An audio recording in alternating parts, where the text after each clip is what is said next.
మా నాన్న చిన్నప్పుడే చనిపోయింది. బ్లడ్ లేకుండా కన్ను తిరిగి పడిపోయినా కదా, పక్షవాతంతో ఇక్కడికి వచ్చేసింది మూతి.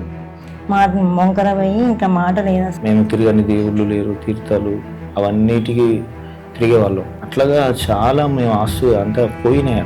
నేను వెళ్ళాలి, సేవకు పరిచర్య చేయాలనేది నాకు అసలు ఆలోచన కూడా ఎప్పుడు రాలేదు. ఎవరు సేవకులు చెప్పినా కూడా నేను ఇట్లనే చెప్పేది, గాలికి దీపం పెట్టి దేవుడు అంటే దేవుడు ఎక్కడి నుంచి తీసుకొస్తాడు. అనుకోకుండా మా అమ్మమ్మ సిక్ అయిపోయి పడుకుపోయి ఉండడం, ఆ తర్వాత ఇంట్లో చాలా ప్రాబ్లమ్స్ ఉండడం. మేము చిన్న చిల్లళ్ళము, ఊరు తిరిగి బియ్యం జోగు అడుక్కునేది. ఆ బియ్యంతోనే భోజనం వండుకొని తినేది. మనస్ఫూర్తి ఫ్రెండ్స్ వాళ్ళని బట్టి కొన్ని అలవాట్లు, నాకు సినిమాలకు వెళ్ళడం, వాళ్ళతో పాటు తిరగడం. దేవుడు స్వస్థపరిచింది. ఇప్పటి వరకు కూడా నేను ఒక హాస్పిటల్కి వెళ్ళి నేను మెడిసిన్ వాడాను. హాస్పిటల్కి వెళ్ళాను ఇంచుమించు ఇప్పుడు నేను 14 ఇయర్స్.